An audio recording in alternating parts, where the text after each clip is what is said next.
Olá, bem-vindo à GV News.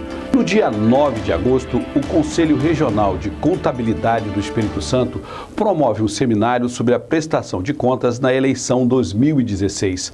Aqui conosco no estúdio está o presidente do Conselho de Contabilidade, Haroldo Santos Filho. Senhor Haroldo, obrigado por sua presença aqui no GV News Entrevista. Eu que agradeço, Roberto. É um prazer. Presidente, por que vocês decidiram fazer esse seminário sobre prestação de contas nessas eleições? Bom, isso é um movimento nacional. Já há algum tempo já vem um namoro entre o Tribunal Superior Eleitoral, o Conselho Federal de Contabilidade e a OAB Nacional, no sentido de haver uma união de forças de tal sorte que se pudesse coibir o excesso de recursos utilizados em campanhas eleitorais. E em 2014 essa união ela acabou se concretizando formalmente através de um convênio, um grande convênio, e o Conselho Federal de Contabilidade começou a encampar essa campanha e esses eventos que são, na verdade, de cunho de orientação. Porque o profissional de contabilidade, o contador, é vocacionado para registrar atos e fatos relacionados ao patrimônio e fazer esse registro para poder depois controlar e prestar contas. É uma vocação do contador isso. E não teria sentido para um exercício de cidadania mais amplo, como se fosse como uma oferta à sociedade desse serviço, que os contadores ficassem de fora desse caminhar em prol da democracia da forma mais correta possível, né? Então vou fazer uma provocação ao senhor aproveitar. Desde 2014, o senhor disse que os contadores estão dentro das campanhas eleitorais fazendo toda a contabilidade lá, A, B, C, para saber o que chegou, o que saiu. Por que a gente continua tendo tanto caixa 2? Pois é, aí que está. O que acontece? Existe um sentimento no país de que mudar a legislação, torná-la mais severa, é uma iniciativa que vai coibir o ilícito, por assim dizer. Eu discordo um pouco disso. Eu acho que nós temos uma legislação que, se aplicada rigorosamente, você consegue obter resultados. É bem verdade que de 2014 para 2016 tiveram várias mudanças, né? Para começar, hoje o contador, diferente do que era no passado, hoje o contador precisa, desde o momento da abertura da conta corrente, com o CNPJ do candidato, ele já precisa estar presente, ele já precisa se apresentar como profissional responsável pelos registros contábeis daquela prestação de contas. Então, ele vai ficar do início, do meio até o final. Primeira mudança que eu acho que vai contribuir decisivamente para que haja menos caixa 2. Estão dizendo aí que com a redução que essa campanha se mostra como uma campanha que vai reduzir o dinheiro, né? Você reduz de 90 para 45 dias de campanha, uma grande mudança, né? Eles estão entendendo que com menos tempo vai se gastar menos. E você hoje tem um teto. Antigamente era o candidato que dizia, eu vou gastar no máximo X reais. Hoje não, hoje é a legislação brasileira que determina um teto proporcional ao número de eleitores. Então, só para você ter uma ideia, nós temos 5.000 e tantos municípios no Brasil. Desses 5.000 e tantos municípios, nós temos 3.790 municípios que têm até 10 mil eleitores. Esses 10 mil eleitores, o teto de campanha para um prefeito é 108 mil reais em 2016 e do vereador 10.800. Há quem diga que isso não é suficiente. Por quê? Porque nós estamos hoje num estado de choque, com Lava Jato, com denúncias, Caixa 2, alimentando partidos, né, de forma ilícita, saindo recurso que era para a saúde, para a educação, das empresas públicas. Então, eu diria que esse foi um remédio muito amargo. E essas serão eleições, essas municipais de 2016, serão eleições que eu estou chamando de laboratório, porque não se sabe se o fato de hoje não poder mais financiamento, doações de pessoa jurídica, se isso foi uma medida correta. Eu penso que isso aí é algo que está caminhando para chegarmos a um denominador comum e um modelo de campanha eleitoral legítimo, que tem a ver com a democracia que nós queremos para o país e atingindo os objetivos. Mas não há uma certeza sobre isso. O senhor falou aí, 108 mil reais para um prefeito de uma cidade até 10 mil habitantes, correto? Como é que o contador faz se o cara falar assim, eu estou gastando 120? Não pode. Para você ter uma ideia, tem uma outra mudança significativa. Antigamente, como é que funcionava? Havia um contador que assinava. Muitas vezes esse contador participava, mas na maioria das vezes, os próprios profissionais que estavam em torno de uma campanha deixavam o profissional de contabilidade de lado. E ele fazia o papel de uma pessoa que avalizava o que já estava feito. Hoje não. Como eu disse, o profissional de contabilidade participa do início ao fim da campanha, né? Sem um profissional de contabilidade não há campanha. Mas se chegar em 108, ele manda parar a campanha? Não, aí é que está. Por isso é que existe um planejamento de campanha.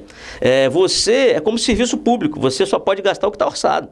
Então, eu penso que isso é um aprendizado para todos, né? E uma coisa que é importante, hoje você precisa prestar conta de forma parcial ao Tribunal Regional Eleitoral, né? Antes não era assim, antes passava a eleição e a pessoa apresentava a conta, muitas vezes tinha um equívoco, algo que poderia ensejar uma rejeição, e aí ele entrava na justiça, mas já tinha até tomado posse, se ele tivesse sido eleito. Hoje não, hoje você tem 72 horas para comprovar e publicizar quem foram os doadores de campanha, né? E agora serão pessoas físicas, porque não podemos mais ter doação de pessoa jurídica. É uma incógnita o resultado disso, mas é o que está aí posto. Quer dizer, então o contador chegar para o cara, ó, 108 não tem mais campanha, ele pode informar. Se o cara passar, como é que ele bota isso na contabilidade? Se ele estiver fafazendo como deve ser feito, ele vai dizer, olha, nós ainda temos tanto para gastar, não vamos gastar em mídia, nós vamos gastar em um profissional disso, daquilo, nós vamos gastar com material de campanha, mas tudo já setorizado, e assim ele sabe que ele vai ter que fazer esse uso desse recurso até totalizar os 108 mil, ele vai ter que fazer isso ao longo de 45 dias, né?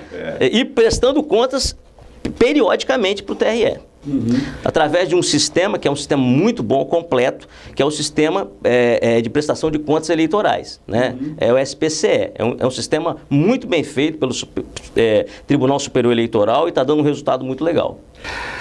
Então, o senhor já falou aí de algumas mudanças, né, que vão acontecer, não pode ter doação de pessoa jurídica, tem que prestar conta praticamente o tempo todo ao Tribunal Regional Eleitoral, que repassa ao TSE, está lá no sistema, o contador tem que acompanhar do início, meio e fim e tudo mais.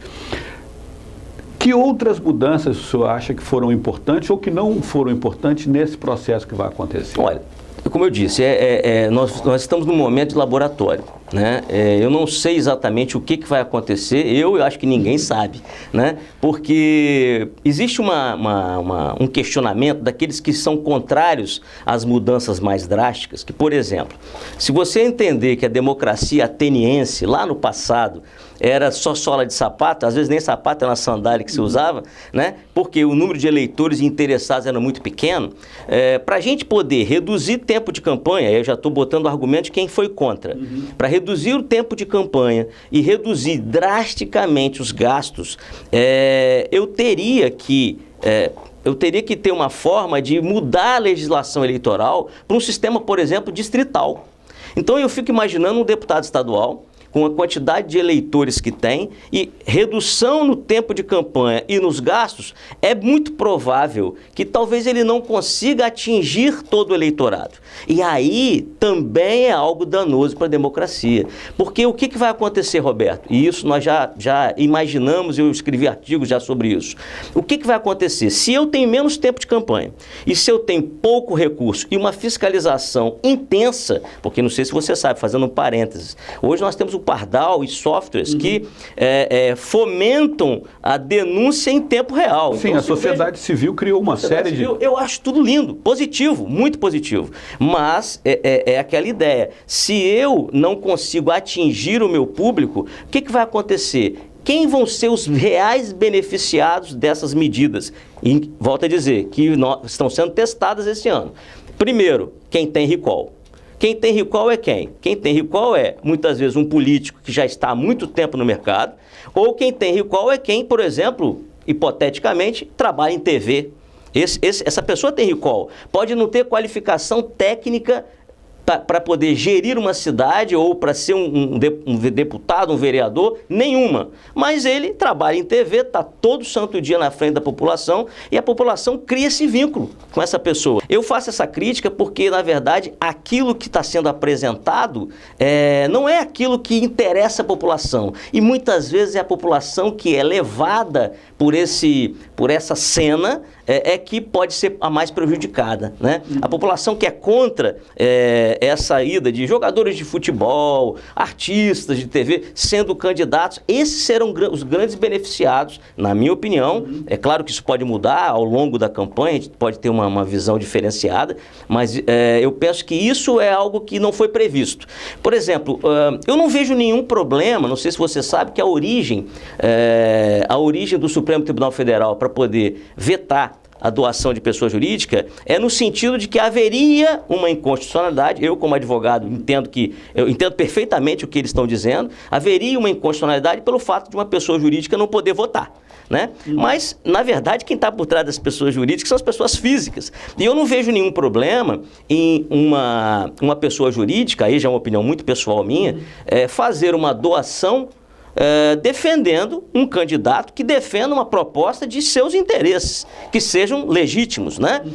Eu não vejo nenhum mal nisso, né? Eu penso que cancelar as eleições é como se a gente faz até uma brincadeira, é como se a pessoa tivesse pego um parceiro cometendo uma traição no sofá, aí ele vai e vende o sofá. Não vai mais ter traição naquele sofá, né? Isso não resolve, na minha opinião. Mas isso vem de um interesse subreptício da população de tentar acabar com Caixa 2, porque teve muita corrupção envolvendo as pessoas jurídicas. Então tira-se o sofá, que é o corruptor. Tira-se o sofá. Mas não é o sofá que é corruptor. Eu acho que faltavam, e faltam ainda, mecanismos de controle. Porque o que acontece, Roberto? Como eu disse no início da nossa fala, as leis elas podem ser mais eficazes, desde que tenhamos o quê? Contingente para trabalhar, né? O poder público está, em geral, com dificuldades financeiras. Eu não vou dizer quebrado, mas a justiça eleitoral é uma necessidade?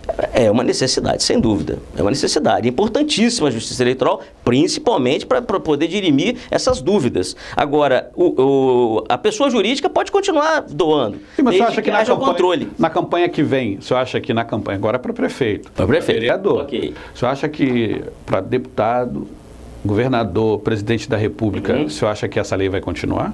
Eu acho que ela pode ser aperfeiçoada. Por isso que eu disse, nós não sabemos o que vai acontecer. Agora eu vou te dar uma ideia. A presidente Dilma Rousseff, no seu segundo mandato, gastou mais de 320 milhões de reais. É evidente que há uma distorção, um anacronismo num país como o nosso, em uma campanha para presidente da República se gastar uma fortuna dessa. Porque é aí que eu entendo que o teto é interessante. O teto, mudando-se os critérios, é interessante. O senhor falou que a presidente Dilma gastou 300 e poucos milhões. Foi a que mais gastou. Mais gastou. A Justiça Eleitoral, no mesmo ano, gastou 600 milhões. Gastou mais do que o dobro do que a presidente gastou para se eleger. O senhor sabia desse número? Não sabia desse número. Mas a Justiça Eleitoral gasta mais para fiscalizar a eleição do que os candidatos para realizar. Mas assim, eu acho que a Justiça Eleitoral tem um efeito pedagógico da sociedade. Então, a Justiça Eleitoral gastando para educar, gastando para coibir o excesso de recurso, o excesso de poder econômico, tirando inclusive campanhas, tirando a possibilidade de haver campanhas hollywoodianas, criando personagens. Esses personagens podem ser péssimos gestores para a sociedade. E essa é a ideia. Por isso que eu respeito muito as mudanças que foram feitas, embora possa até não concordar com todas e também posso não saber o resultado disso. Mas eu acho que vieram em boa hora, porque estamos todos escaldados.